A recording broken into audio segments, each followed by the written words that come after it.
Ça faisait un moment que je souhaitais que nous organisions une conférence de ce type, et là l'occasion était vraiment, c'est le moment, on peut dire le kairos, où il faut que nous entendions depuis la Terre Sainte cet appel. Alors là-dessus, je peux nommer notre diacre là, qui est en train de s'occuper de la vidéo, qui a dit on pourrait faire une vente avant Noël, une vente de cadeaux. C'était plus compliqué que prévu, donc je vous donnerai un lien tout à l'heure, mais comment soutenir nos frères chrétiens. Et puis, cette conférence aussi a été montée en lien avec le commissariat de Terre Sainte auquel je me suis adressé, c'est-à-dire les franciscains, nous en parlerons à la fin, les franciscains qui ont cette mission d'animer la vie pastorale des chrétiens latins en Terre Sainte depuis de très nombreux siècles et qui assurent ce lien aujourd'hui. Je me suis adressé à eux et ils nous ont fait le beau cadeau de mettre en contact avec le Père Parette et je suis très reconnaissant au commissariat de Terre Sainte. J'exprime mes remerciements, la revue La Terre Sainte dont nous parlerons tout à l'heure, reconnaissant bien sûr, je l'ai déjà dit, à Marie-Armelle Beaulieu et puis bien sûr au Père Parette qui nous rejoint. Alors, quelques mots pour vous présenter à notre Assemblée. Comme souvent dans ce genre de situation, vous pourrez rectifier, compléter, mais c'est important de savoir aussi quel est votre itinéraire, quel est ce que vous représentez. Vous êtes donc jésuite, docteur en philosophie. J'ai vu qu'il y a aussi toutes sortes d'autres choses, mais on ne peut pas tout dire. Vous avez été secrétaire général du Forum des communautés chrétiennes à la Conférence des évêques de France, ça veut dire une activité pastorale en France. Vous connaissez bien cette réalité. Et puis ancien rédacteur en chef de la revue Études, ancien directeur de rédaction de la revue Croire aujourd'hui, plusieurs d'entre vous connaissent, et puis auteur de plusieurs ouvrages. Voilà, j'ai vu Génération en mal d'héritage, La peur de la séduction, et j'ai noté aussi transmettre sans trahir. Donc, question aussi de transmission des générations qui est aussi une vraie problématique.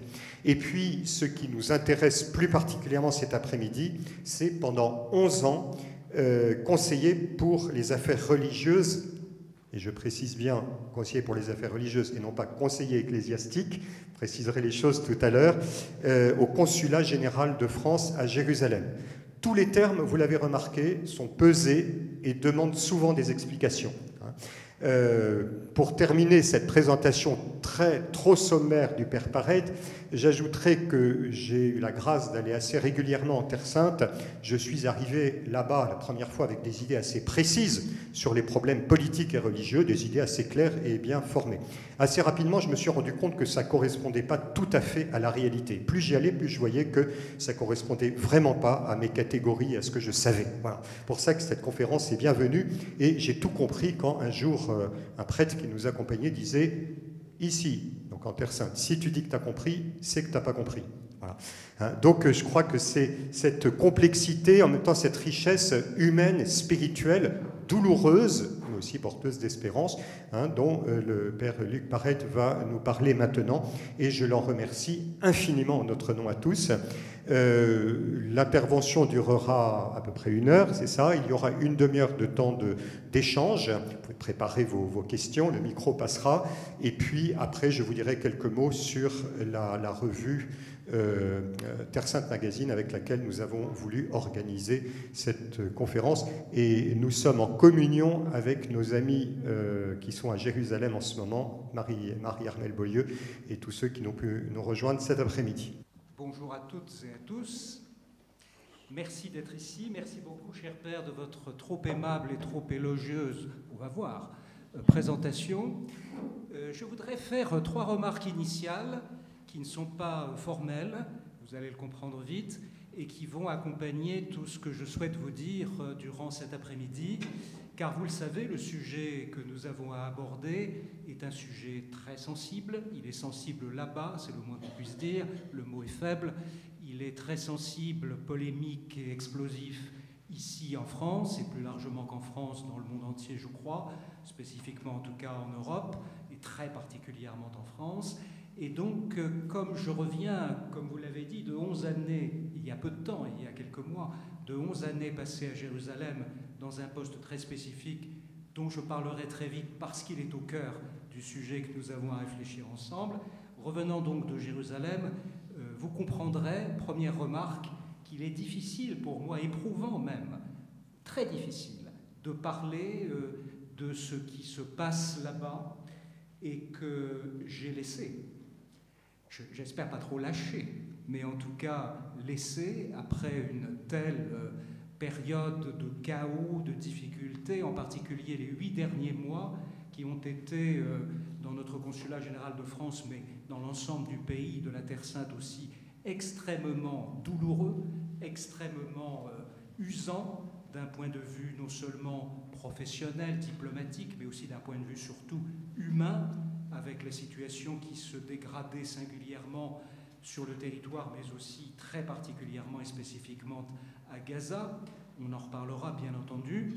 Il était évident que partir à ce moment-là était à la fois peut-être salutaire par bien des aspects, car les psychologies humaines, et j'en fais partie, ne sont pas extensibles à l'infini dans la souffrance et dans la solidarité avec celles et ceux qui souffrent, mais il était important aussi de partir pour témoigner ailleurs, et c'est ce que nous faisons aujourd'hui. Je n'aime pas le mot témoignage, dans la mesure où témoigner dans une telle situation, ça veut dire revenir avec éventuellement toutes les solutions, certainement pas, en tout cas tous les points de vue, tous les différents aspects qu'on peut avoir. Ils sont très nombreux, il faut les conserver comme étant nombreux et différents sur la Terre Sainte et la crise israélo-palestinienne, mais en tout cas, un témoignage, ça ne me correspond pas. Je préfère parler d'expérience, et c'est d'une expérience dont je vais vous parler, parce qu'une expérience, ça n'est jamais terminé, ça continue à travailler d'une autre manière, même si on n'est plus sur place, et encore une fois, ce n'est pas très facile de trouver les mots, de les arracher à sa psychologie, de les arracher à son émotion, de les arracher à ses doutes et à ses questions, car vous l'imaginez sans doute déjà, peut-être encore plus particulièrement si vous êtes passé d'une manière ou d'une autre par la Terre Sainte, vous comprenez bien que habiter Jérusalem, la cité des 3 religions, habiter Jérusalem au cœur d'un conflit incessant depuis des décennies, habiter Jérusalem au cœur de ce qui s'est passé depuis 8 mois, de ce qui se passait à l'époque depuis 8 mois, aujourd'hui depuis plus d'1 an, c'est évidemment une expérience qui ne peut pas ne pas atteindre la foi, qui ne peut pas, sauf à être dans les nuages. Je ne suis pas dans les nuages et je ne veux pas l'être. Donc ce sont aussi des visages que j'évoque, des relations, des amitiés, dont certaines, je ne sais pas ce qu'elles sont devenues, puisque pour un certain nombre, elles étaient, j'espère encore, à Gaza, au creux de l'enfer, au creux du désastre, et donc je parle avec des pointillés quand je dis les gens que j'ai connus. La deuxième remarque que je veux faire, c'est que nous sommes sur un dossier très explosif en France. Ce conflit est exporté.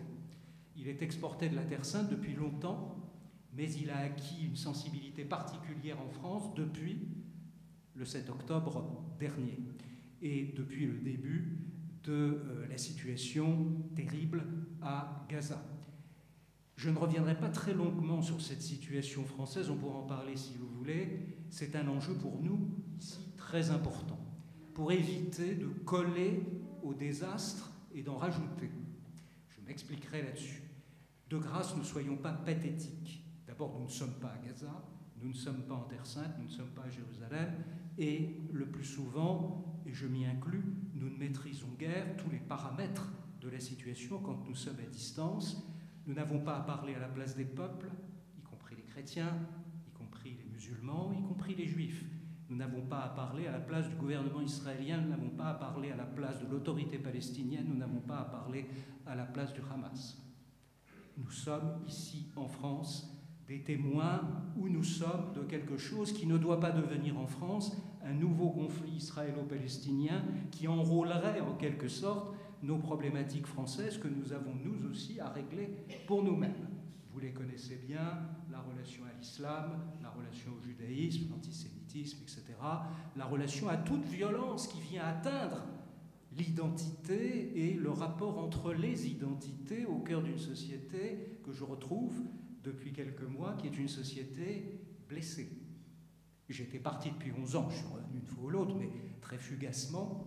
Et ce qui me frappe, en revenant ici en France, c'est que nous sommes dans une certaine forme de guerre des mentalités, de guerre de mémoire, de guerre de relations entre les communautés, de méfiance, de peur, d'exaspération.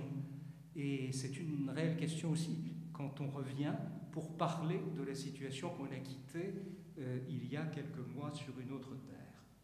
Donc, attention à ce dossier explosif en France. Et troisième remarque que je veux faire, et vous voyez que tout ça nous met au cœur déjà de la situation dont nous avons à parler ensemble cet après-midi, car je veux parler le plus brièvement possible pour que nous puissions échanger. La troisième remarque que je veux faire, c'est qu'il ne faut pas oublier l'humain dans ce dossier. Moi, j'entends partout, ici en France, des choses très conceptuelles, souvent très mal informées. C'est même un frémissement qui me prend parfois et j'ai besoin de me calmer en entendant les sottises, les bêtises de savoir, tout simplement, de manque de savoir, à propos de ce que c'est que cette terre, de ce que c'est que la situation géopolitique, de ce que sont les communautés extrêmement diverses, tant dans la société israélienne que palestinienne, qu'à Gaza, qu'à Jérusalem, etc., que dans l'ensemble du Proche-Orient plus largement, et d'entendre les simplifications, voire les contre-vérités, voire les mensonges qui sont proférés à propos de tout cela, certes, mais nous restons dans les livres. Or, moi, je quitte des femmes et des hommes avec des visages.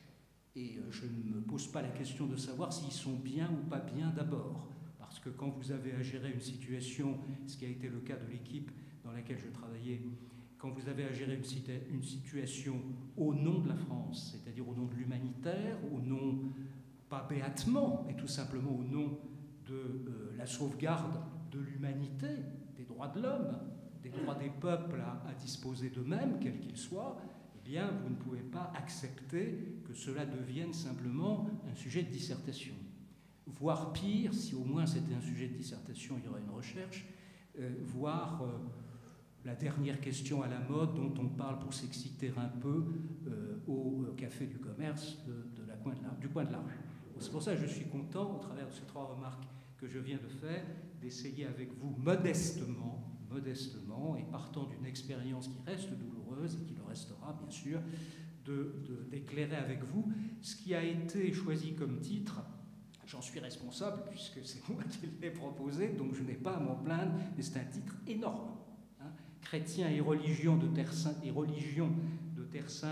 au cœur du conflit, avec le sous-titre, je viens déjà d'en parler du sous-titre, Souffrance et Espérance, car je maintiens aussi, j'espère que ça affleurera dans le propos, je maintiens qu'au travers de tout cela, il convient, puisqu'il s'agit de christianisme aussi et de religion, il convient de cultiver malgré tout l'espérance. Alors je vous propose que nous cheminions au travers de trois repères.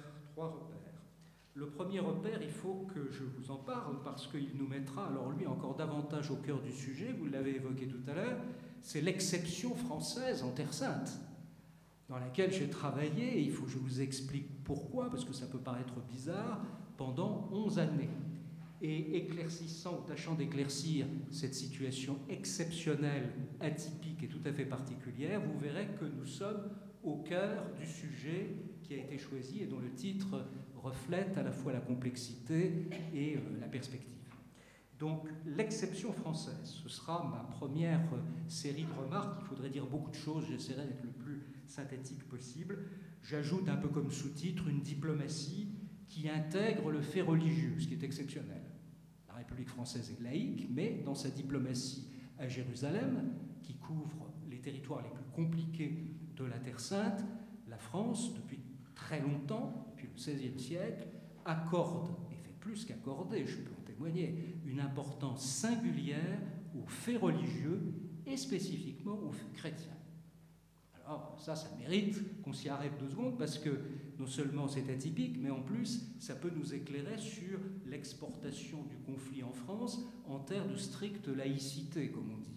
Ça peut être utile parce que là aussi on entend des tas de choses qui peuvent être parfois un peu conceptuelles et mal renseignées. Dans un second temps, je vous proposerai de réfléchir, alors là en plein cœur de la réalité là-bas, sur les religions embarquées dans la guerre. Les religions sont embarquées dans la guerre. Elles ne sont pas à la source de la guerre, heureusement. Elles n'ont pas le dernier mot sur ce que deviendra la guerre et que je ne peux pas envisager davantage moi-même, mais elles sont embarquées. Et étant embarquées, tout à la fois, elles sont démunies, elles sont affaiblies, elles sont fragilisées, bien sûr, blessées, mais aussi elles peuvent être, en quelque sorte cimenter et se fondamentaliser, si j'ose employer ce barbarisme. Donc il faut voir un peu les deux aspects, et c'est important là aussi de réfléchir là-dessus. Et puis dans un troisième temps, je m'arrêterai alors davantage sur la particularité chrétienne, qui n'est pas exclusive des autres. Je serai très très attentif à cela. C'est pour ça que l'expression fait religieux est important. Moi j'ai été missionné par le Quai d'Orsay pendant 11 ans pour m'occuper du fait religieux, et pas m'occuper uniquement des chrétiens, même si encore une fois, vous allez le voir, l'histoire française en Terre Sainte est très liée aux chrétiens et spécifiquement aux catholiques latins, mais la Terre Sainte est devenue autre depuis le début du XXe siècle en particulier, et la France est devenue autre. Et c'est une sacrée question pour nous, nous le savons, que le rapport entre les communautés croyantes avec la République française, à l'école, à l'hôpital, enfin, vous savez ça aussi bien que moi, dans le quotidien des jours français. Alors d'abord, quelques remarques sur l'exception française, parce que ça complétera ce que vous avez dit, et qui était très juste, de mon itinéraire, mais ce n'est pas moi qui importe, c'est ce que j'ai fait, dans ce qui est une instance qui continue difficilement. Les contacts que j'ai quasiment au quotidien avec mes collègues encore dans notre représentation diplomatique à Jérusalem le manifestent, et c'est ça que je voudrais essayer de vous expliquer, parce que vous allez voir que nous y sommes, et je vais essayer de vous dire les choses de la façon la plus charnelle possible, et pas de vous raconter les petits fours et le champagne qu'on sert à la résidence de France à Jérusalem. Ce qui est extrêmement important. D'abord parce que c'est bon, et ensuite parce que ça arrive fréquemment, donc c'est d'autant bon, et d'autre part, ça permet de rencontrer beaucoup, ça permettait, parce qu'il y a de moins en moins de visites maintenant, c'est aussi un sacré problème dont il faudra parler, et qui vous importe, je vous dirai pourquoi, ce sont aussi des lieux et des moments où on peut rencontrer toutes les facettes de la société française et mesurer combien elles sont touchées par la Terre Sainte. Ce n'est jamais anodin.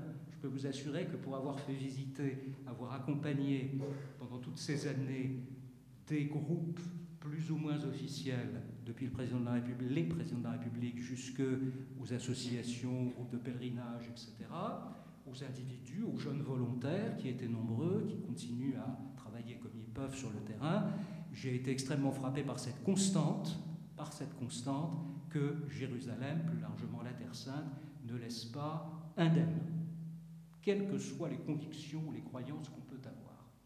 Alors cette exception française, quelques points.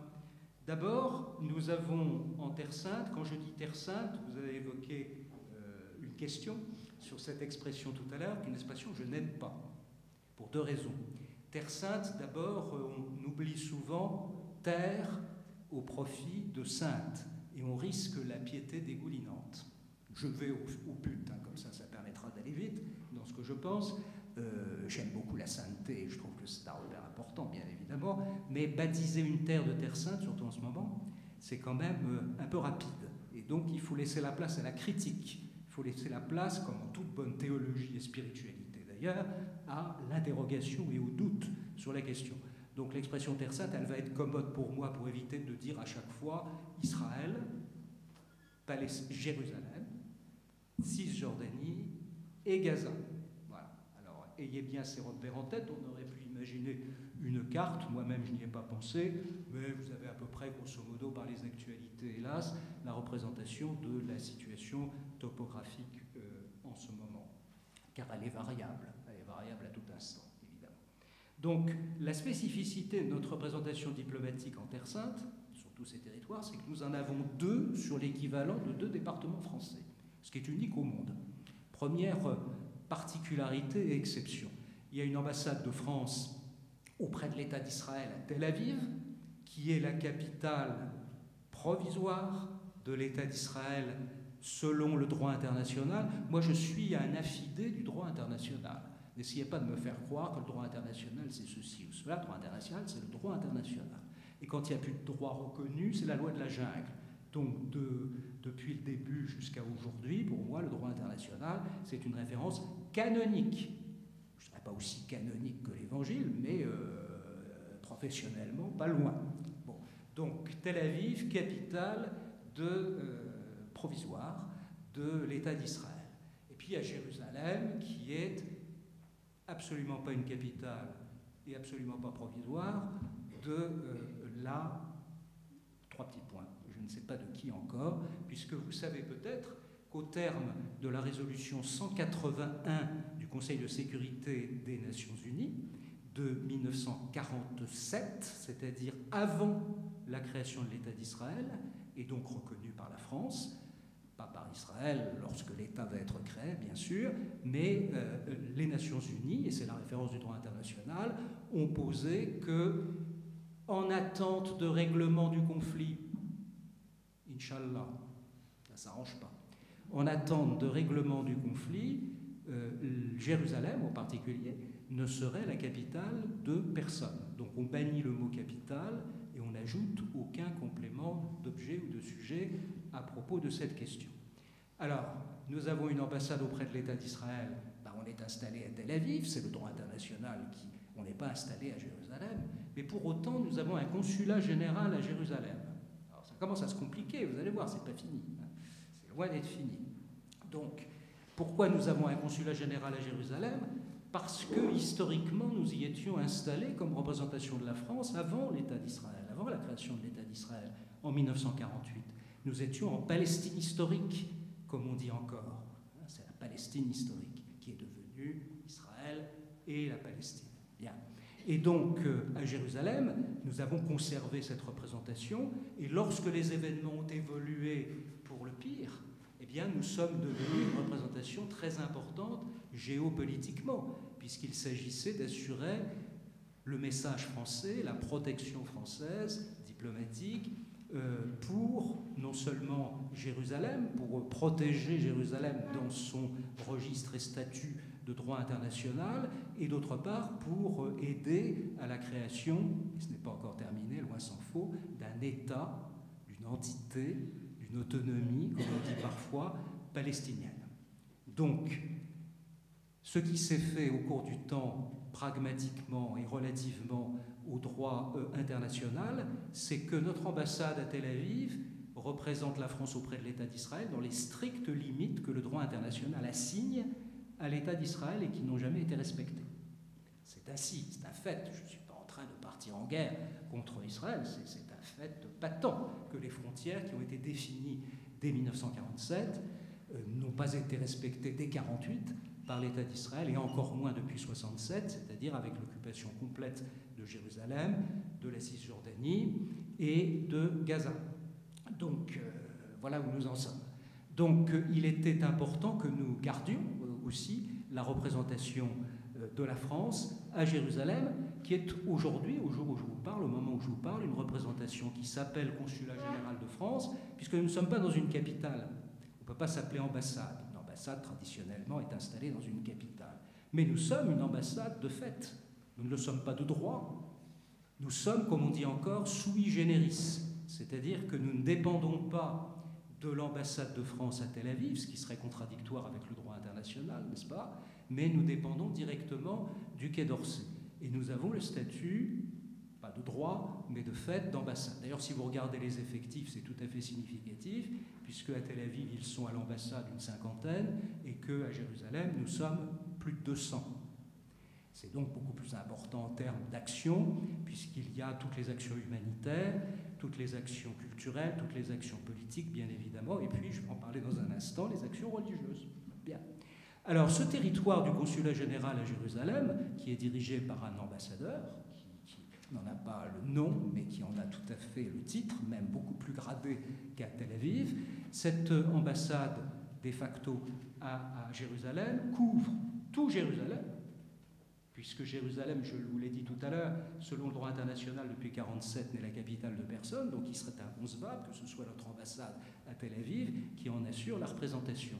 Donc c'est le consulat général à Jérusalem qui, tant pour la partie juive que pour la partie palestinienne de Jérusalem, assure la présence diplomatique de la France. Nous ne sommes pas les seuls dans ce statut, puisque les États-Unis, pardon, je raye, puisque ça a changé depuis quelques... Je fais exprès, ça a changé, pour voir si vous suivez, ça a changé depuis quelques années, on pourra en reparler si vous voulez, mais tous les pays historiquement installés à Jérusalem, dont le Vatican, dont la Belgique, dont l'Italie, l'Espagne, la Grèce, la Turquie, par le biais de l'Empire ottoman, etc., etc.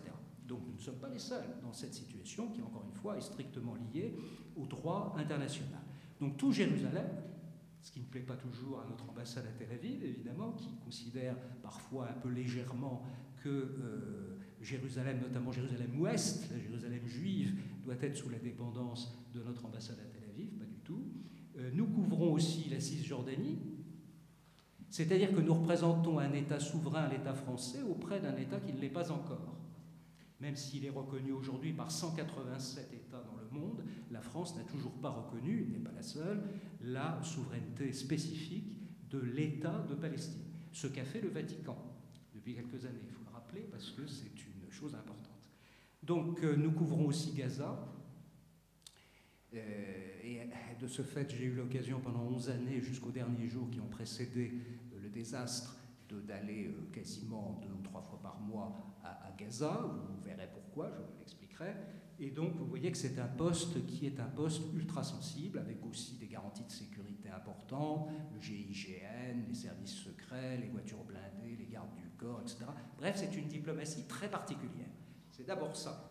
Ensuite, c'est une diplomatie d'exception, d'autant plus que nous avons dans le registre des missions qui sont celles de notre consulat général à Jérusalem, des missions.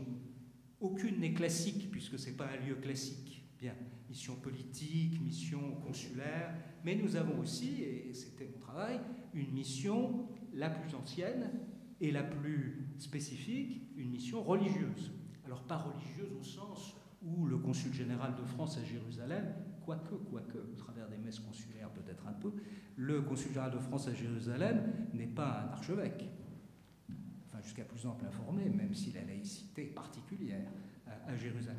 Non, il est bien le représentant de la France, mais depuis le XVIe siècle, c'est-à-dire les années 1535, il y a eu entre le roi très chrétien de France à l'époque, François Ier, et d'autre part le grand mufti, le grand vizir de Constantinople, de l'Empire ottoman, Soliman le Magnifique, très musulman, il y a eu des accords.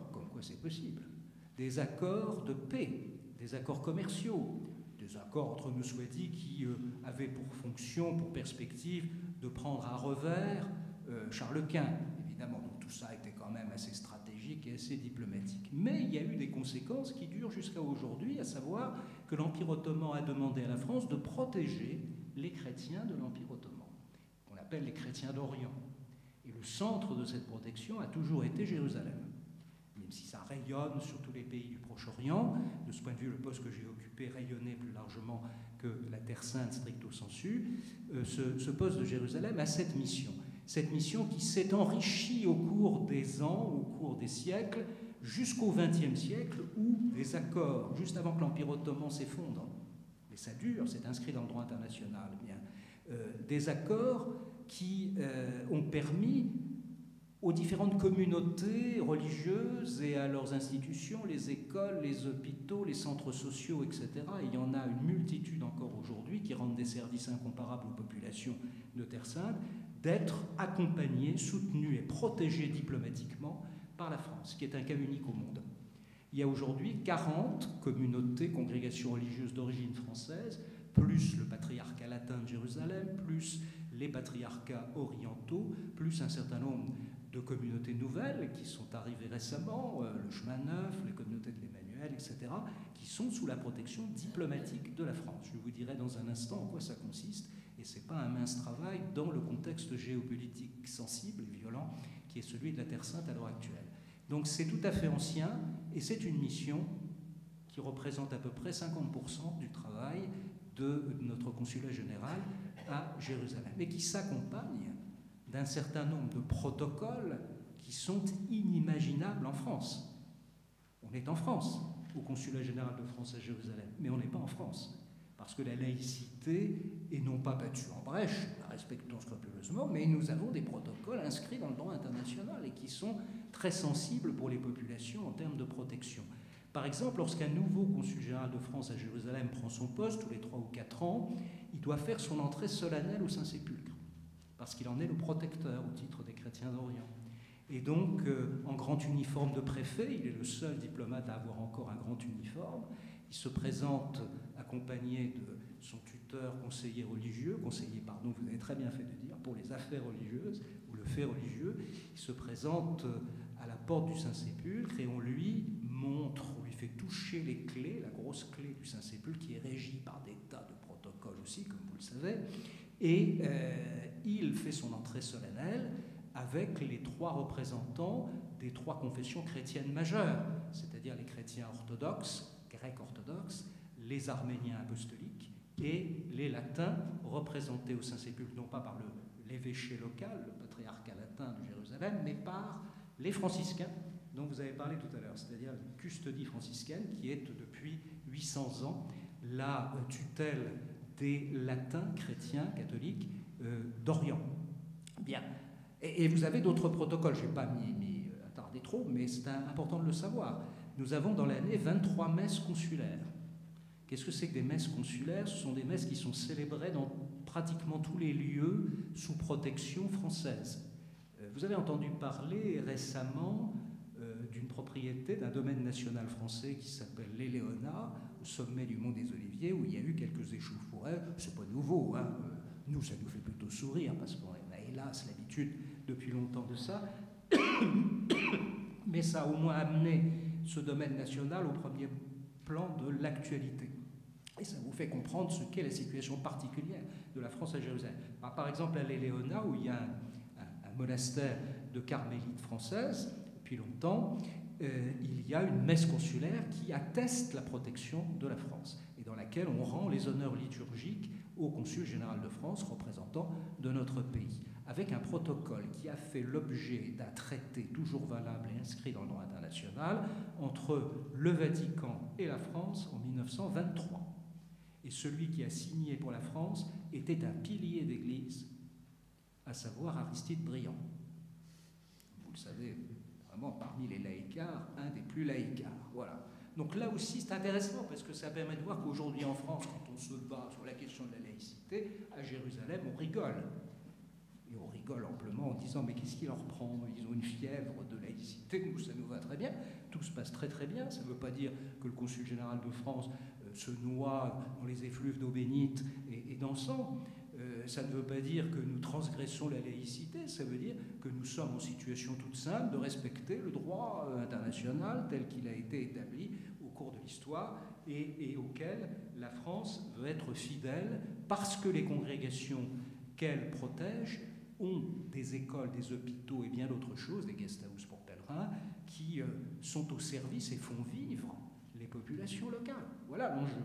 L'enjeu, c'est pas de savoir si on va à la messe ou pas à la messe, on se retape comme dans l'an 40 de ça. Hein. Les messes consulaires, entre nous, soit dit, ce sont des messes, bien sûr. Mais consulaire, c'est formel. Bon, même s'il y a un rite particulier. Le rite particulier, c'est par exemple qu'au moment de l'évangile, après la lecture de l'évangile, le diacre ou le prêtre qui a lu, quelqu'un d'autre, qui a lu l'évangile, vient le présenter, même s'il y a un évêque avant l'évêque, vient le présenter devant le consul général de France pour qu'il vénère l'évangéliaire. À la fin de l'offertoire, il est encensé en premier. Il embrasse la patène et le calice avant les communions, même s'il ne communie pas, habituellement il ne communie pas comme c'est la coutume en République française laïque. Et nous chantons notre hymne favori, je ne vais pas vous l'interpréter, mais je ne le pourrai pas ici d'ailleurs, notre hymne favori à la fin de chaque messe consulaire, Dieu sauve la République. Bien, donc voilà, ça c'est l'exception française à Jérusalem. Et une exception, je ne vais pas cesser de vous le dire, qui est une exception non pas formelle, mais qui est vraiment au service des populations et évidemment au service particulièrement des chrétiens de Terre Sainte, mais pas uniquement, et je veux insister là-dessus, parce que cette protection a évolué au cours de l'histoire. Lorsque les capitulations, c'est ainsi qu'on les nomme, ont été signées entre l'Empire ottoman et la France en 1535, 36, 37 et puis même après, la situation n'était pas celle du début du XXe siècle, notamment en France, avec les lois laïques et avec le fait qu'il n'y avait plus que des chrétiens, uniquement des chrétiens, certainement pas en Terre Sainte bien sûr, mais aussi ici en France. Il y avait aussi communauté juive qui montait en puissance, communauté musulmane qui montait en puissance, et étant à Jérusalem représentant de la France dans la ville des trois religions, bien évidemment, nous n'avions pas attendu 1905 et toutes les évolutions contextuelles de notre société, pour évidemment être auprès aussi des Juifs et des musulmans, qui sont au cœur de la République française des communautés importantes. Vous savez que nous avons en France la deuxième communauté juive du monde la plus importante après les États-Unis. Je ne parle pas d'Israël, bien sûr, mais après les États-Unis. Et la première en Europe, et de loin. Et communauté musulmane, bien évidemment. Et vous savez que Jérusalem, c'est un troisième lieu saint pour l'islam, l'esplanade des mosquées, le mont du Temple, c'est tout à fait essentiel. Le mur des lamentations pour les Juifs et le Saint-Sépulcre pour toutes les bon an, mal an, même si les balais volent bas de temps en temps, pour les différentes confessions chrétiennes. Donc voilà ce que je voulais vous dire au point de départ, l'exception française. Et moi j'ai eu à travailler là-dedans, et je veux simplement dire ceci, c'est que revenant en France, j'ai parlé de situation explosive en France tout à l'heure, je suis effaré de la bêtise, je reste correct, de la bêtise. Je vais quand même vous citer au passage ce que Lacan disait à propos de la psychanalyse, de la pratique psychanalytique. Il disait la psychanalyse peut beaucoup de choses contre la bêtise, elle ne peut strictement rien contre la connerie. J'ai un peu tendance à penser ça quand parfois il est question dans les débats français de beaucoup de choses qui, semble-t-il, viendraient de la situation en Terre Sainte ou au Proche-Orient, c'est-à-dire la peur de l'islam, c'est-à-dire le terrorisme, l'antisémitisme, etc. Tout ça est important, bien évidemment, mais de grâce, arrêtons de lancer des fusées comme ça, des feux d'artifice de tous les côtés. Les situations, vous le voyez déjà un petit peu, sont beaucoup plus complexes que cela. Et à Jérusalem, le problème n'est pas de savoir si on est anti-musulman, pro-juif ceci, anti-juif cela, pro-chrétien ceci ou anti-chrétien cela. Le problème, c'est que tout le monde puisse vivre ensemble pour arrêter que le désastre l'emporte sur l'humain. Voilà l'enjeu. Le reste, vraiment, je m'en fous totalement de savoir si le petit Français de base que je suis, en France française, dans le petit triangle parisien, est content ou pas content de ceci ou de cela. Je suis désolé d'être un peu passionnel sur cette question, mais il faut arrêter là-dessus. Il faut qu'on devienne sérieux. Cette question est sérieuse. En ce moment, il y a des gens qui crèvent à Gaza, il y a des gens qui crèvent en Israël, on ne le dit pas assez, il y a les otages, il y a les familles d'otages, etc. Il y a au Liban une situation absolument épouvantable à l'heure actuelle. Arrêtons de faire notre petit jeu over a cup of tea ou glass of whisky. C'est-à-dire, voilà, on pérore, on pérore. Bon.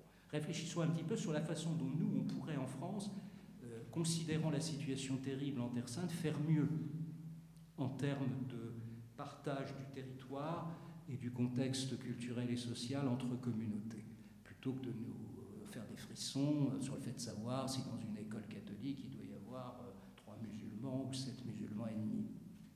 Franchement, c'est pas sérieux. Moi, je quitte un territoire sur lequel les écoles chrétiennes, depuis le XVIe siècle, et aujourd'hui tout particulièrement, tout le monde confondu sous les bombes, scolarisent 99,9% de musulmans. Et qui en gardent un souvenir qui permet au vivre ensemble de se maintenir malgré tout. Malgré tout.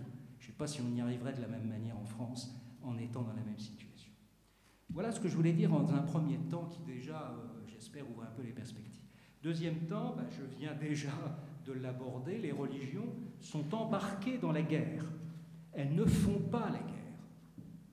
Là aussi, de grâce, l'islam de Palestine, je mets un peu à côté le Hamas, bien évidemment, mais l'islam de Palestine est un islam ultralibéral. Je vous l'affirme.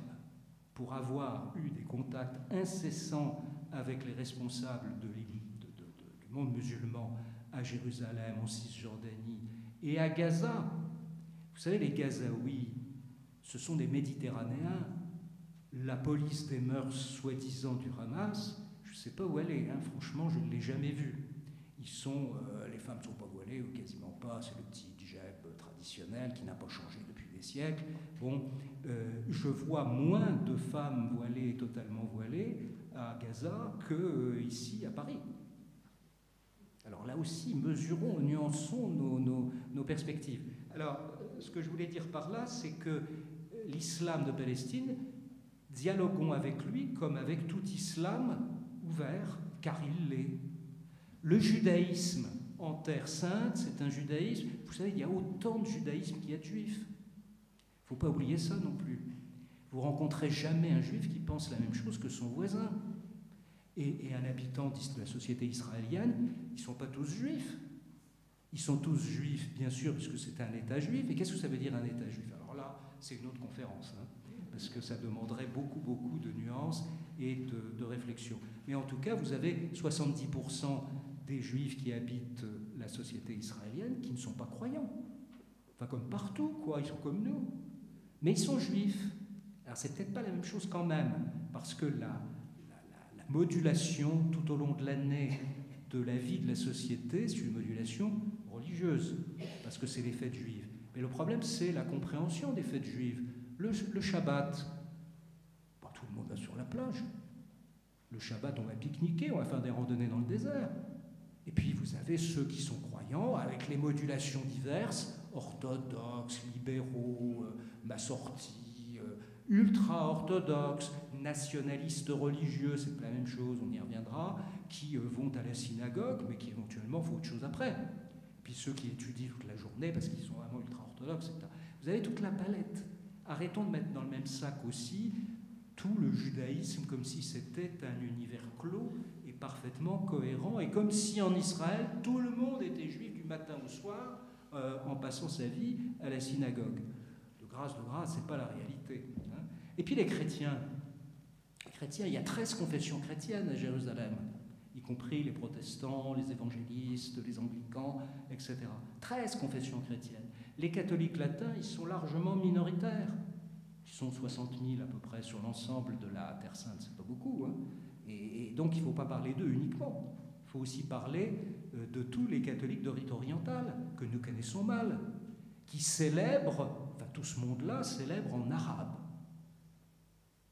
Ça, c'est l'étonnement fondamental d'un certain nombre de gens qui ne connaissent pas tout à fait bien, c'est qu'on peut célébrer la messe en arabe.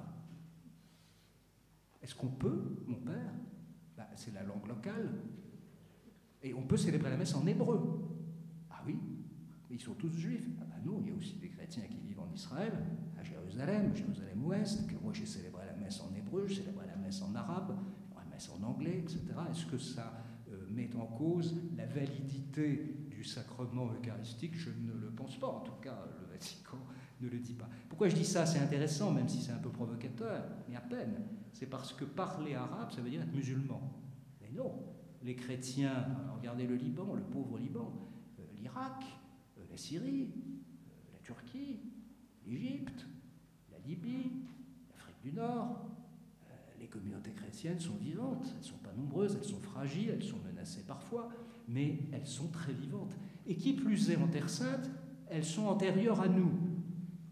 C'est-à-dire que nous n'avons pas de leçons à leur donner, hein. C'est plutôt à eux de nous donner des leçons. Et de nous dire, rappelez-vous que si nous n'avions pas été là à l'époque, il n'y aurait pas beaucoup de christianisme dans le monde. Voilà. Donc, tout cela pour dire que c'est tout ça que j'appelle religion. Fait religieux en Terre Sainte, ce n'est pas un fait monolithique. Il n'y a pas que des chrétiens. Donc quand on travaille sur le fait religieux, on travaille à la coexistence d'identités qui ont toujours vécu ensemble et qui doivent continuer à vivre ensemble. Il n'y a pas, vous allez me croire ou pas me croire, on va en discuter si vous voulez, nous ne sommes pas dans une guerre de religion en Terre Sainte. Certainement pas. Si on verse là-dedans, il n'y a plus rien à faire. Soit parce qu'on pense ça et on rajoute de l'huile sur le feu sans le vouloir, si on parle de guerre de religion, soit on voudrait que ce soit des guerres de religion et on force le trait pour que jamais ça ne cesse. Parce que si ça devient vraiment des guerres de religion, là on n'en sort plus. Ce sera un massacre complet et il y a des tendances à ça. Et pourquoi il y a des tendances à ça? Parce qu'il y a des risques de fondamentalisation dans chacune des religions. Et on l'observe sur place, comme on l'observe ici. Mais ici, c'est moins grave parce qu'on n'est pas dans le conflit, on n'est pas dans les guerres, et on n'est pas au Moyen-Orient. On l'observe comment sur place? Ben, écoutez, du côté de l'islam, il y a une radicalisation par le biais de ce qu'a fait le Hamas, ça, on ne peut pas le nier. Alors on vient vous interroger toujours pour dire oui, mais vous n'employez pas le mot terrorisme. Pas de problème, c'est terroriste, c'est tout à fait clair. Il n'y a pas de discussion à avoir là-dessus. Le 7 octobre est terroriste, et il est contre l'humain, c'est clair, c'est de la barbarie.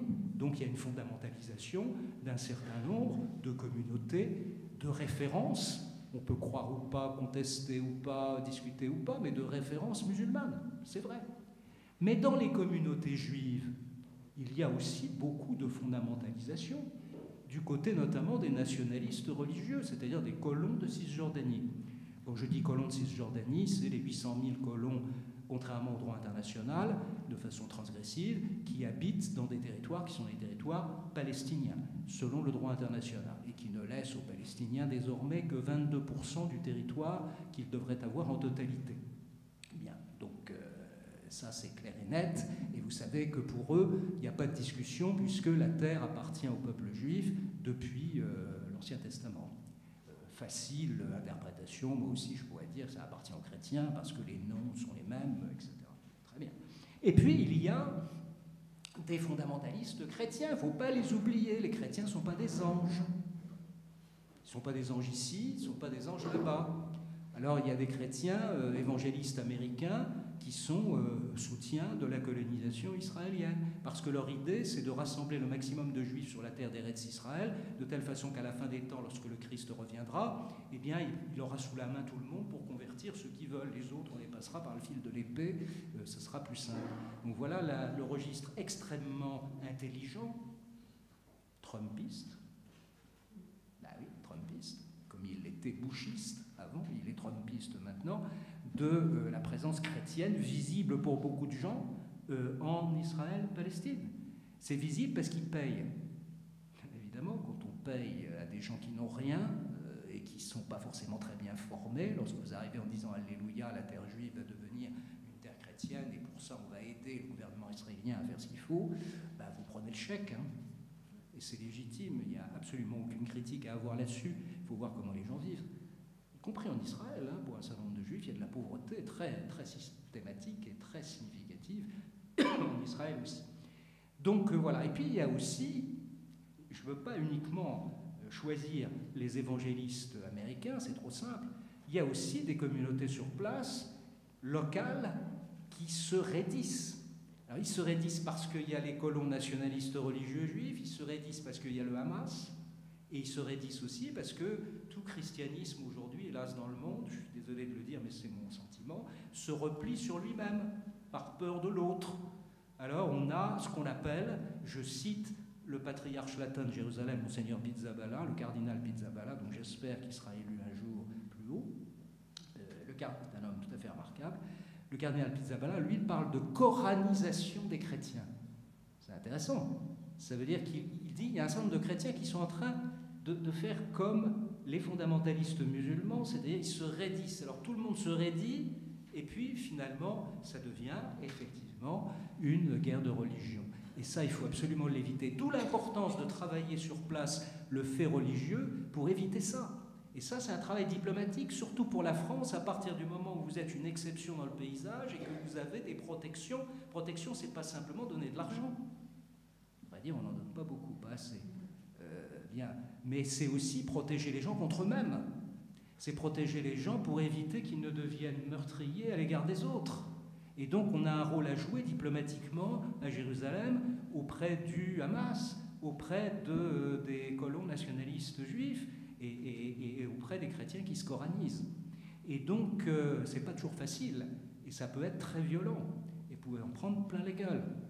Alors, peu importe qu'on en prenne plein la gueule, le diplomate, il est aussi fait pour ça, mais c'est pas commode tous les jours à l'intérieur même de la sphère religieuse pour éviter que ce soit pas plus qu'un embarquement dans le conflit, parce que les populations vivent ce qu'elles ont à vivre sur le territoire, bien sûr, au quotidien, mais pour que ça devienne des identités meurtrières, les unes par rapport aux autres. Donc le rôle, il est, vous voyez, très important de ce point de vue. Et il est aussi important pour rappeler, ce qui n'est pas simple, et vous allez voir pourquoi c'est pas simple de tenir ce discours, pour rappeler que c'est un blasphème dans les trois religions monothéistes de parler de la possession de la terre au nom de Dieu. Gott mit uns. Pas plus en christianisme qu'en judaïsme, qu'en islam.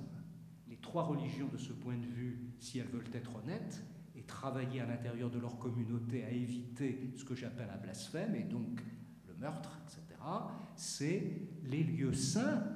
Je vais prendre Jérusalem comme exemple, évidemment. Les lieux saints sont vides. Enfin, on a un chien, c'est pas une hérésie que de dire ça. Le tombeau du Christ est vide. Ça ne veut pas dire qu'il n'est pas saint. Ça ne veut pas dire qu'il n'est pas terriblement émotionnel pour les gens qui ont eu la chance, comme moi, de vivre à ses côtés pendant 11 ans. Le mur des lamentations, c'est ce qui reste d'un temple détruit. Ce qui ne veut pas dire que je méprise, loin s'en faut. Moi, j'allais faire tous les samedis matins ma méditation avec les psaumes en hébreu au mur des lamentations, et j'ai vécu des moments exceptionnels et des relations tout à fait exceptionnelles. Et puis, l'esplanade des mosquées, et j'ai passé beaucoup de temps aussi même à pique-niquer et à partager le houmous sur l'esplanade des mosquées avec les croyants musulmans.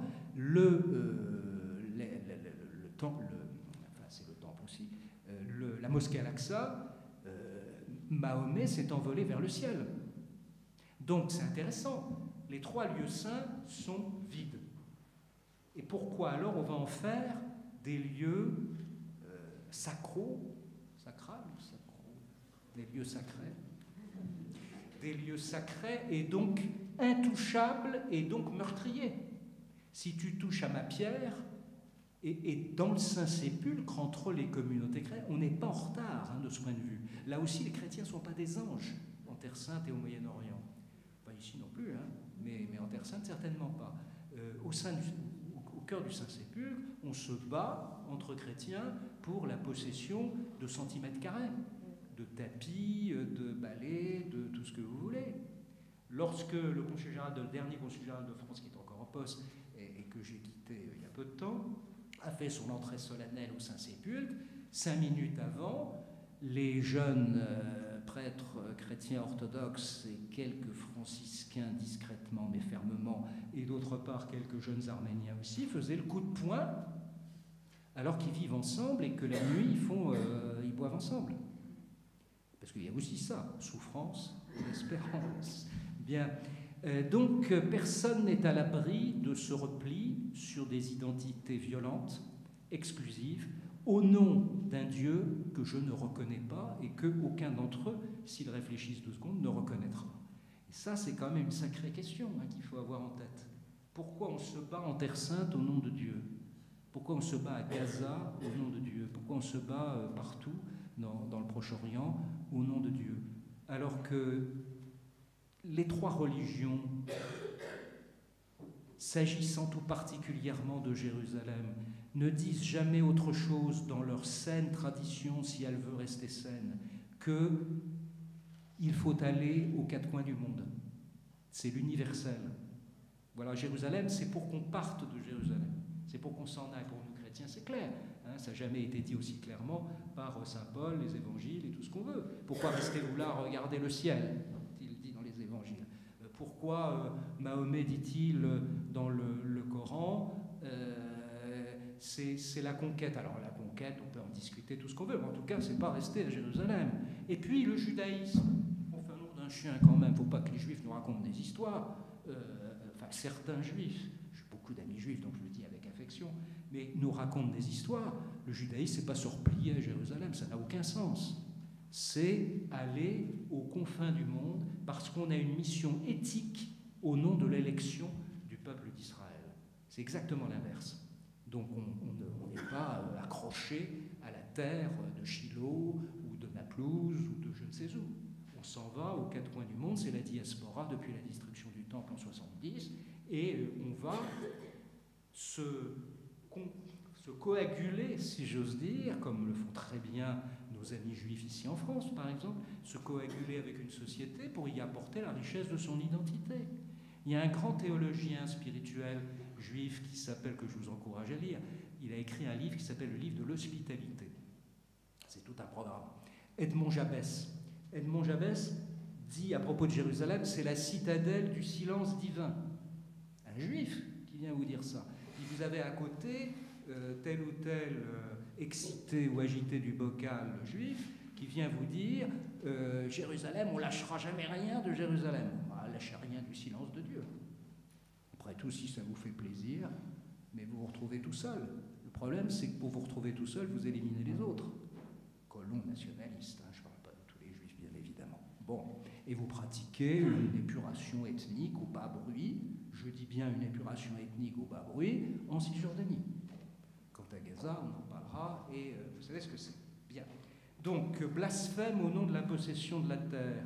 Donc, voilà ce que c'est le traitement, je vais très vite, hein, mais je pense que vous saisissez l'enjeu, le traitement du fait religieux dans l'exception française en particulier à Jérusalem. Il se trouve que nous, Français, nous avons, de par cette histoire et de cette présence, un rôle très particulier sur chacune de ces choses. Et vous voyez bien la difficulté, on se fait allumer de tous les côtés. Vous avez des colons nationalistes juifs en Cisjordanie, illégalement implantés, qui sont des Français. Il y en a même près de 10%.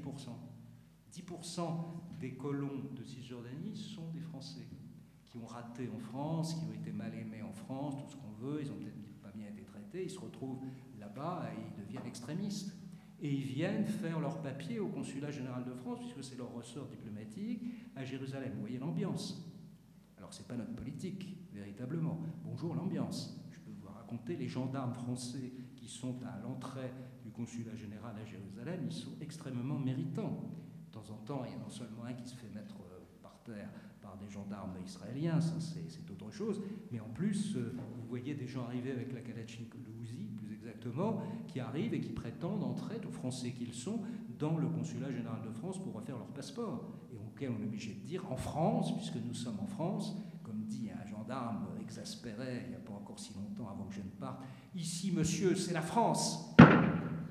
Ben oui, ici c'est la France, c'est-à-dire on n'entre pas avec une arme, alors que dans les commerces israéliens aujourd'hui, surtout en temps de guerre, c'est tout à fait l'habitude. Donc la France, de ce point de vue, offre une attitude qui est une attitude non pas la meilleure, mais qui en tout cas essaie de maintenir face aux faits religieux qui risquent de se fondamentaliser, y compris encore une fois du côté des chrétiens. Moi j'ai dû débattre plus exactement avec un certain nombre de chrétiens locaux qui prétendaient aller tuer du musulman.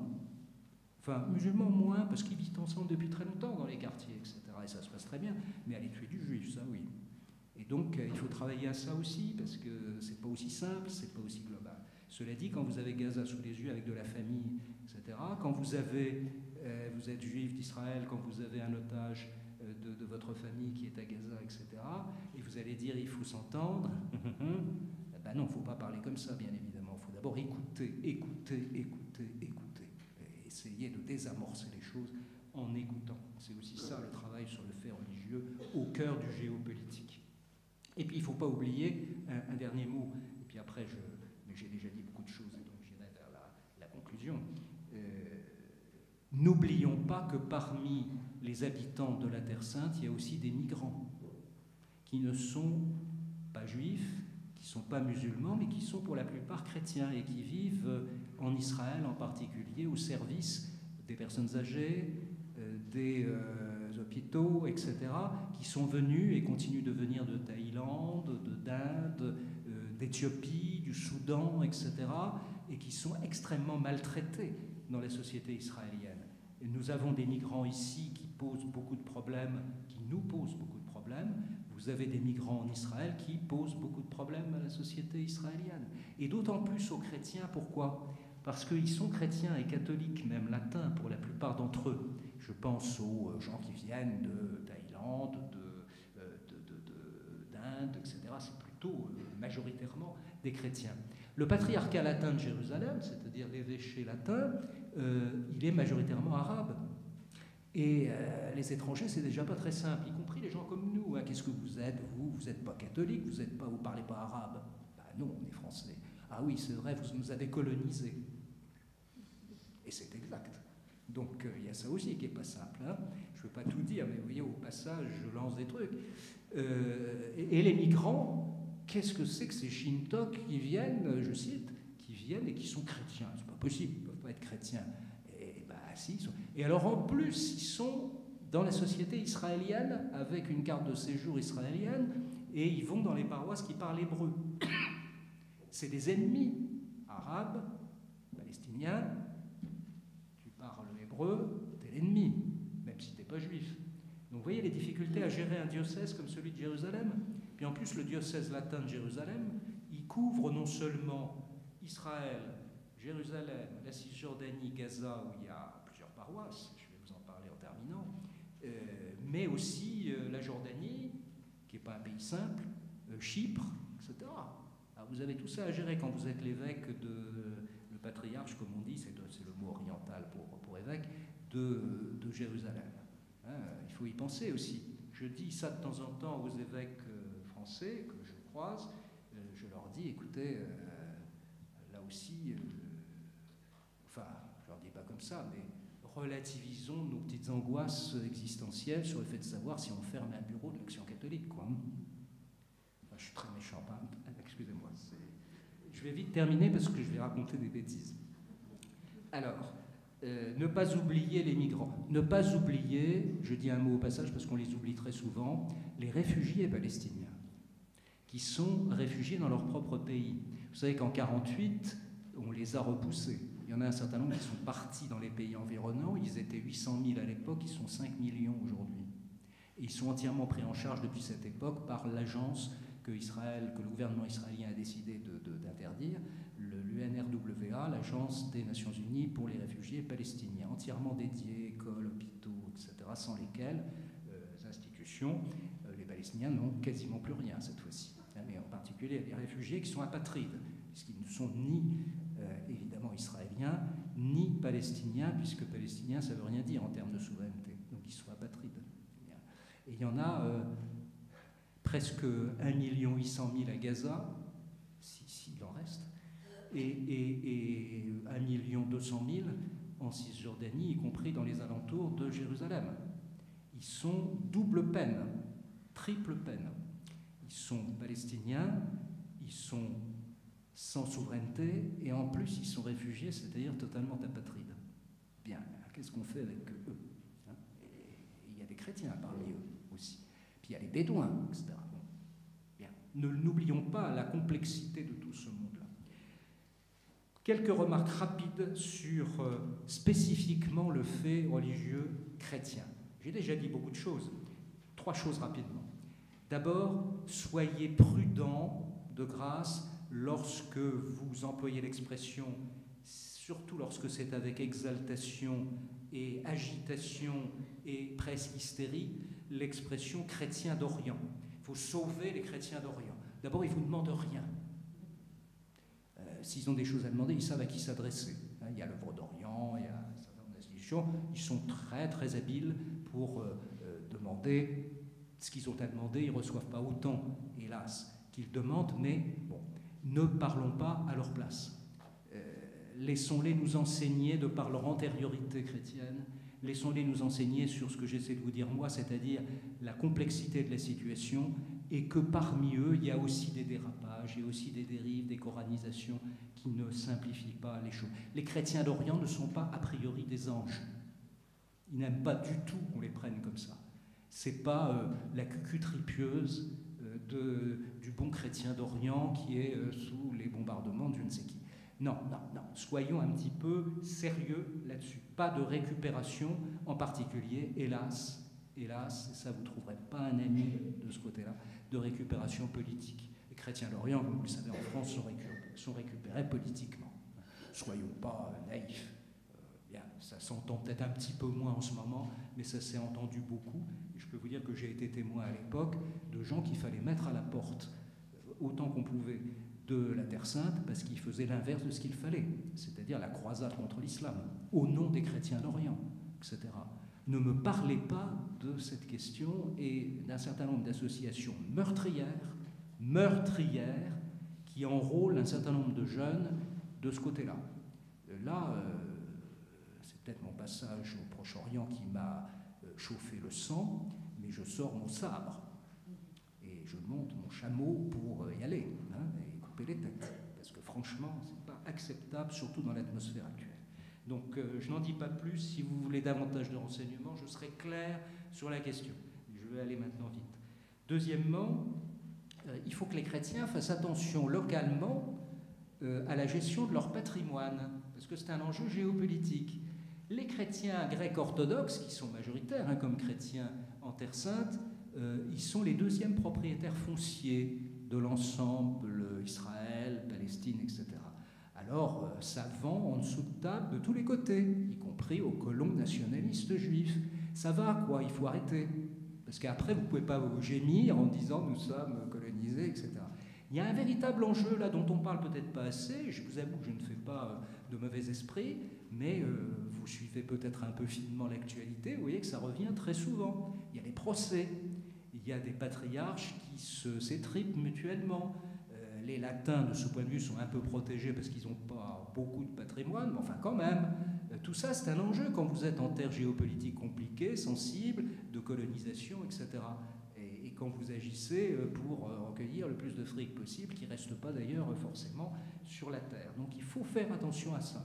Je dis tout ça parce que la spécificité chrétienne n'est pas uniquement angélique. Il faut aussi les aider, ça fait partie de l'accompagnement, il faut aussi les aider à rationaliser, à clarifier un certain nombre de comportements. Ils ne sont pas en soi saints, même s'ils sont sur la terre sainte. Voilà, vous voyez pourquoi j'aime pas trop l'expression. Et puis il y a une troisième remarque rapide que je veux faire, et à vrai dire, je terminerai par là, et je vous dirai simplement un petit mot après, mais très très rapide. N'oublions pas, bien sûr, puisqu'on parle de la spécificité chrétienne mise à mal, n'oublions pas Gaza. Gaza n'est pas une terre uniquement musulmane. Ça a été un des évêchés les plus importants à l'époque byzantine, c'est-à-dire à l'époque chrétienne. D'ailleurs, en témoignent les vestiges archéologiques absolument prodigieux, qui ont pour la plupart été détruits maintenant, qui sont d'ailleurs protégés diplomatiquement par la France et gérés par l'école biblique de Jérusalem. Les plus magnifiques mosaïques, les plus magnifiques vestiges d'églises byzantines au Proche-Orient. Vous aviez à peu près 1000 chrétiens, majoritairement orthodoxes, à Gaza. Ils sont aujourd'hui moins de 600. Mais dans la paroisse latine, avec la paroisse grecque-orthodoxe à Gaza, que je connais bien pour y avoir séjourné très très souvent, vous avez aujourd'hui plus de 2000 personnes qui sont réfugiées. En plein cœur de Gaza City, c'est-à-dire dans la partie la plus exposée à l'heure actuelle de la bande de Gaza. Ils sont sous bombardement permanent, ils ont eu des morts. On ne peut pas savoir exactement comment ils peuvent survivre. Ils ont eu des convois humanitaires affrétés par l'Ordre de Malte il y a quelques jours encore, et ils arrivent à nourrir 7000 personnes. Il n'y a que des chrétiens dans ces 7000 personnes. Quand j'entends en France, parfois chrétiens, des gens qui me disent « Oui, non mais attendez, on ne va pas donner pour les chrétiens de Gaza parce qu'on donne aux musulmans. » Écoutez, qu'est-ce que vous voulez que je vous dise? Je ne vais pas pleurer, je ne vais pas m'énerver. Si on en est encore là, c'est qu'on n'a rien compris à rien, de la Terre Sainte bien entendu, mais aussi de nos démembrements de société ici en France. Si vous donnez à ceux qui vous ressemblent, c'est ce que dit l'Évangile, n'est-ce pas? Donnez à ceux qui vous ressemblent. Le Christ, sur les routes de Palestine, il dit « Allez vers ceux qui vous ressemblent ». Et on entendait il y a encore quelques jours l'aveugle de Jéricho sur le bord du chemin, qui avait évidemment son badge chrétien accroché au revers de son veston ou de sa djellaba. Est-ce que vous voulez que je vous dise, vous voyez bien, je suis désespéré quand j'entends des choses pareilles. Et que j'ai au téléphone, ce qui peut arriver de temps en temps encore, le curé de Gaza, le père Gabriel, qui est un saint homme, le père Youssef, un saint homme, et tous ces chrétiens que je connais, et qui ont la main tendue vers l'autre. Et que le problème, c'est pas de savoir s'il est musulman ou chrétien ou je ne sais quoi, et qu'on est tous ensemble embarqués dans la même réalité où l'humain est en cause. C'est ça aussi les chrétiens de Terre Sainte. C'est ça les chrétiens de Terre Sainte. Et nous, on doit être comme ça aussi, si on veut éviter de faire de l'exportation de conflits à bas bruit, au bas mot et de façon conne, quoi. Bien. Bon, je ne vous en dis pas plus sur Gaza. Voilà, je pourrais ajouter des choses, bien évidemment. Je voudrais simplement terminer par une citation qui va dans le même sens de ce que je disais à l'instant. C'est une citation de l'Évangile. Saint Matthieu, chapitre 5, versets 34-35. Vous avez encore appris qu'il a été dit aux anciens, tu ne manqueras pas à tes serments, mais tu t'acquitteras de tes serments envers le Seigneur. Eh bien, moi, je vous dis de ne pas jurer du tout, ni par le ciel, car c'est le trône de Dieu, ni par la terre, car elle est son marchepied, ni par Jérusalem, car elle est la ville du grand roi. Je voudrais terminer simplement par ça, que Dieu me préserve, et vous allez m'y aider, par le dialogue que nous pouvons encore avoir un petit peu, pardon d'être trop long, soyons très vigilants au fait de ne pas jurer par Jérusalem. Ah oui, mais Jérusalem ceci, ah oui, mais les Juifs, ah oui, mais les... Non mais attendez, la cité du grand roi, on y croit ou pas? J'ai parlé du silence divin tout à l'heure. Le silence divin. Laissons Dieu dire ce qu'il a à dire quand il aura à le dire. Quand il le dit, parce qu'il le dit à une manière très incoative qui ne me plaît pas beaucoup, parce qu'il pourrait être un peu plus explicite. Mais ce n'est pas mon affaire directement, c'est son affaire en termes d'initiative, et c'est aussi notre liberté de lui demander d'agir. Merci.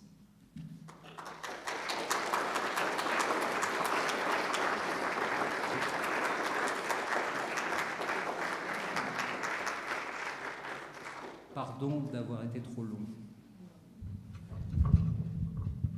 Voilà, vous n'avez pas été trop long. Alors, je vais me passer le micro. Voilà. Vous n'avez pas été trop long. Je pense que vous auriez pu continuer de parler. Vous écouterez toujours avec beaucoup d'attention. Merci beaucoup parce que je crois que vous avez ouvert beaucoup de portes qui vous pousseront à aller chercher plus loin. Maintenant, il reste quand même un quart d'heure. Voilà, pour ceux qui ont prévu de partir à Élie, vous partirez. Nous marquerons la fin à Élie. Il reste un quart d'heure s'il y a des questions. Oui. Vous pouvez les poser maintenant et on donne des réponses immédiates. Et je dis bien qu'à Élie, vous avez... Ce n'est pas une conférence de presse, hein, c'est-à-dire si c'est des questions, pour préciser un point, si c'est des questions sur la résolution du conflit, nous sommes tous à égalité. J'ai une amie de longue date. On a fait nos études d'infirmière à Saint-Joseph. Elle est rentrée chez les petites sœurs de Foucault à Jérusalem, à la 9e station. Alors j'étais plusieurs fois chez elle dans sa communauté. Je connais bien. Oui. Alors bon, on se connaît tellement bien, c'est comme une sœur. Elle est sœur et en même temps, elle n'est pas être comme une sœur. Alors je lui dis, qu'est-ce que tu penses de ce conflit? Parce qu'il y a longtemps que ça fricote. Alors elle me dit, écoute, tu sais, on finit par plus rien y comprendre. S'il n'y avait pas les deux extrémistes de chaque côté, les choses s'arrangeraient. Alors, bon, il y a eu un espoir quand il y a eu Sadat qui a fait en l'an 2000, on espérait une solution. Bon, l'histoire de faire un État palestinien et israélien sur la terre d'Israël, ça paraît difficile parce que... Pas Gaza, sur la terre d'Israël, sur la terre de la Palestine historique. Oui, palestinienne. Faire Gaza et puis de l'autre côté Ramallah, et puis c'est un petit pays.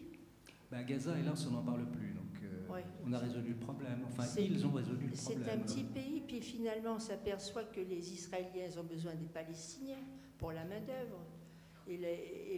J'espère qu'ils ont besoin d'autre chose. Comme on a très peu de temps, poser une question simple. Alors, voilà. moi, il me semble que la seule solution, c'est de faire une fédération Alors, je retiens de ce que vous dites la question que je n'ai pas abordée, mais vous l'abordez, donc abordons-la, parce qu'elle est très importante, de un seul État ou deux États. Écoutez, le droit international, j'ai dit que c'était pour moi canonique. Le droit international a posé, dès 1947, la solution à deux États, en fixant même les frontières très précisément sur le papier. Vous pouvez aller voir ça dans tout Internet, etc. Si nous nous mettons à dire « Ah oui, mais ça, c'est des vieilles lunes, ça ne sera plus jamais possible, etc. » Qu'est-ce que vous faites à la place? Un seul État? Vous croyez que demain vont s'embrasser sur la bouche les Palestiniens de Naplouse et les Israéliens de Tel Aviv en disant « Ah, solution à un seul État avec des droits identiques ». Non, attendez, là oui, on peut dire ça à Paris en mangeant un éclair au chocolat, d'accord. Mais c'est impossible, et ça devient de plus en plus impossible avec ce qui se passe en ce moment. Donc, la question, c'est la solution à deux États, elle est inscrite dans le droit international, elle est inscrite dans une perspective qui est celle des droits souverains des peuples à disposer d'eux-mêmes.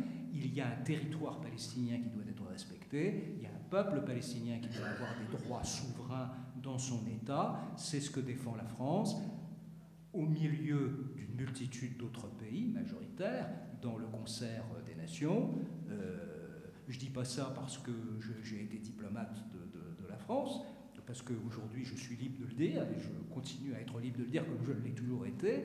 C'est la solution à deux États dans le respect strict des frontières qui ont été déterminées, qui s'impose. Parce que si vous n'avez plus le droit, vous avez quoi? La barbarie, des deux côtés. C'est ce qu'on est en train de voir. Les frontières du Liban, hop, on s'en fout. Les frontières de Cisjordanie, on s'en fout. Les frontières de ceci, on s'en fout. Ah, on s'en fout jusqu'au moment où on s'en foutra aussi des frontières de la France, si on ne défend pas le droit international. Alors, qu'est-ce que ça veut dire tout ça?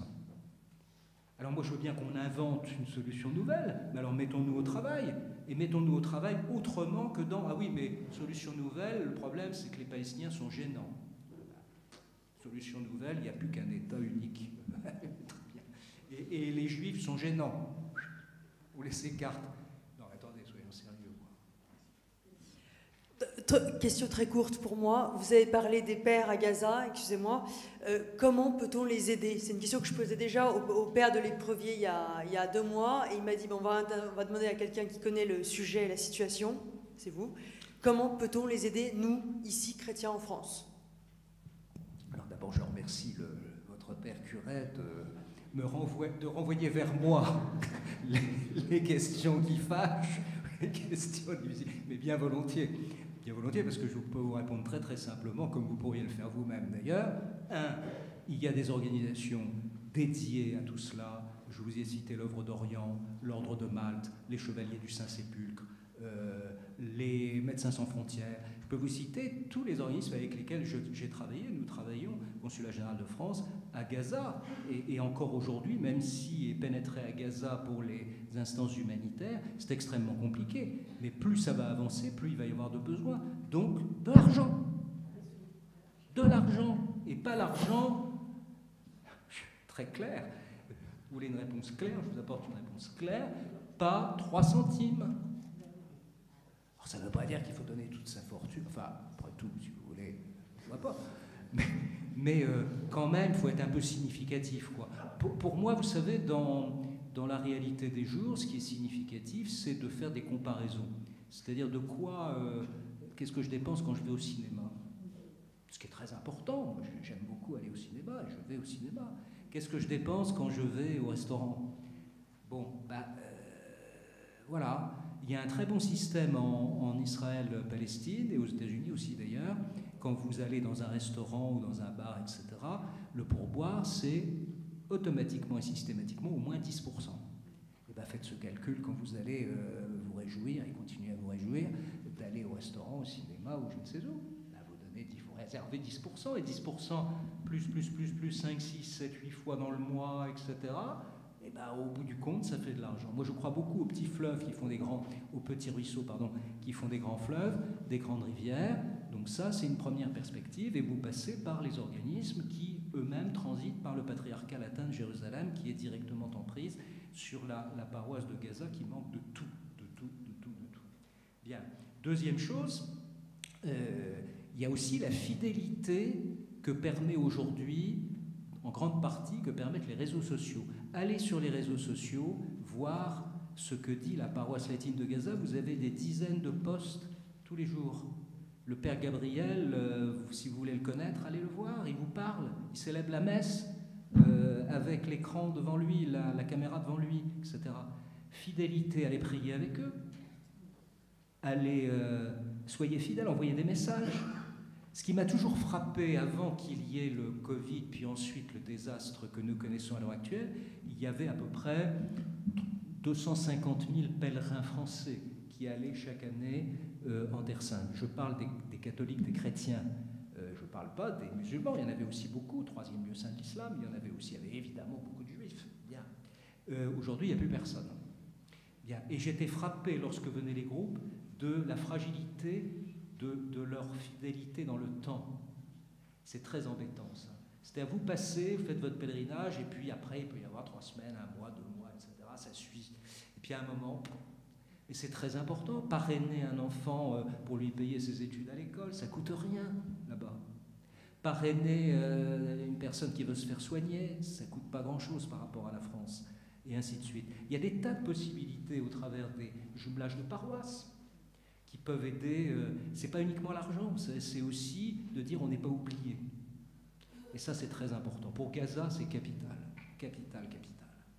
Et ça, c'est possible.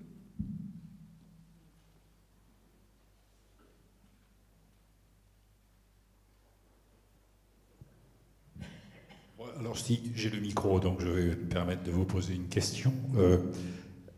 Donc, d'abord, merci pour cet éclairage vraiment passionnant, très intéressant, et qui nous permet de prendre un peu de recul par rapport à ce que nous recevons ici en France et en particulier à Paris. Alors, moi j'avais une question très précise sur la situation des chrétiens, parce qu'on voit bien la position du gouvernement actuel par rapport à la Cisjordanie, par rapport à Gaza, par rapport au Hamas, par rapport au Hezbollah, mais est-ce que finalement la position des chrétiens, des catholiques, devient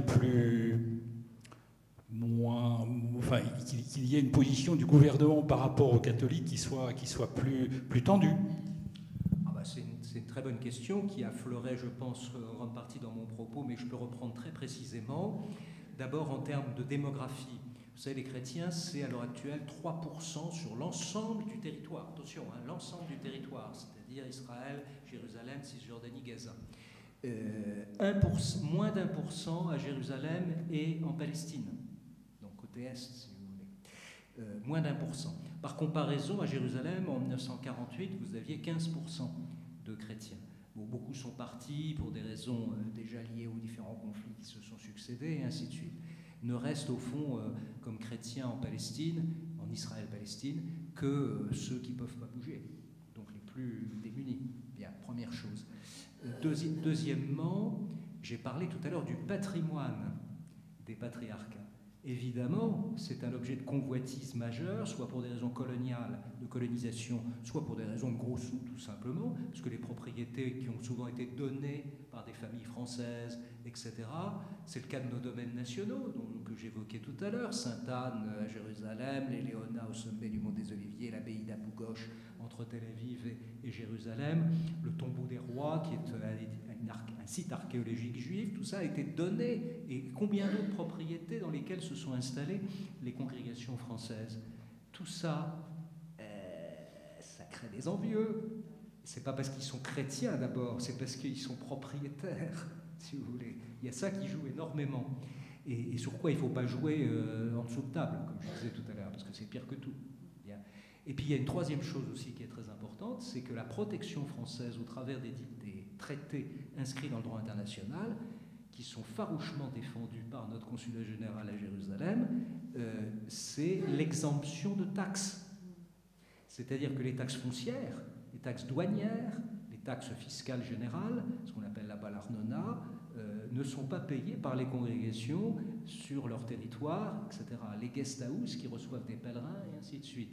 Il faut absolument défendre ça, sinon aucune ne peut rester. Et le gouvernement israélien, qui prétend en plus en zone d'occupation faire la loi, ce qui est absolument contraire aux conventions consulaires de Vienne des années 60, ne cesse de harceler de ce point de vue. Et je peux vous dire qu'au quotidien, c'était mon travail que de m'engueuler avec l'administration israélienne et palestinienne. Parce qu'ils ne sont pas moins harcelants de ce point de vue, parce qu'ils ont besoin d'argent aussi, sous destinations diverses.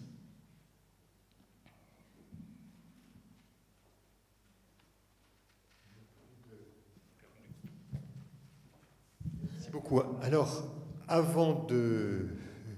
d'abord, je crois que peut-être que le Père Pareil pourra rester encore quelques minutes supplémentaires, hein, si vous avez d'autres questions ou l'occasion d'un échange un peu plus direct et personnel, eh bien vous pourrez en profiter. Je crois que nous pouvons encore vous remercier très chaleureusement pour ces magnifiques après-midi. Et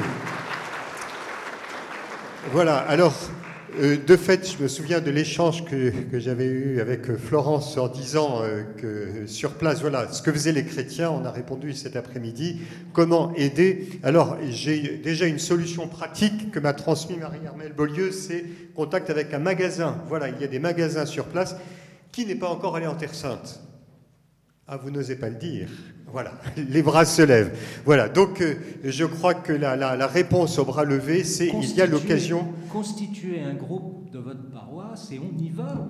Alors, y aller. Il est prévu que ça ait lieu au mois de juillet, août.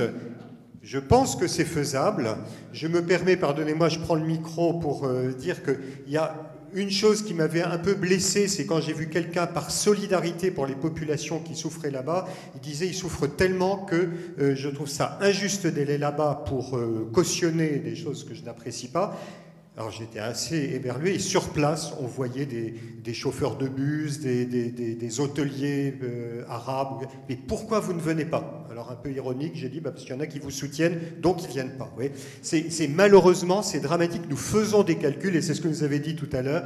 Eh bien, on pense les choses à notre manière, et ce n'est pas la manière sur place. Donc allons sur place, allons sur place. Oui, il y a un pèlerinage, je vous en fais l'annonce en primeur. J'attendais un petit peu que les médias nous permettent de nous dire que c'est envisageable, hein, et voilà, vous confirmez que c'est possible, et donc j'espère pouvoir lancer un nouveau pèlerinage, comme nous l'avons fait avec plusieurs d'entre vous il y a 1 an et demi. Voilà. Je vais laisser la parole, comme convenu, à Claire et à Thérèse qui travaillent à la revue La Terre Sainte. Je ne vous cache pas que je m'y suis abonné en 2000 lors d'un pèlerinage. C'est une forme de fidélité, un petit quelque chose, mais qui n'est pas neutre. Et c'est une revue que je lis toujours avec énormément d'intérêt et qui me permet de vivre un petit peu en lien avec la Terre Sainte. Alors si Claire et vous-même, vous voulez vous avancer pour dire quelques mots, j'en profite aussi pour dire, peut-être que vous pouvez vous présenter, parce que vous travaillez avec les franciscains, voilà, la custodie de Terre Sainte. On n'en a plus que pour 2 minutes, si vous pouvez, parce que sinon ça va lancer le mouvement. Il n'y a plus pour 2 minutes. Voilà. Donc les franciscains, cette conférence a été organisée avec eux, et puis c'est les franciscains aussi qui tiennent cette revue Terre Sainte Magazine, qui je crois est une manière concrète de soutenir la Terre Sainte.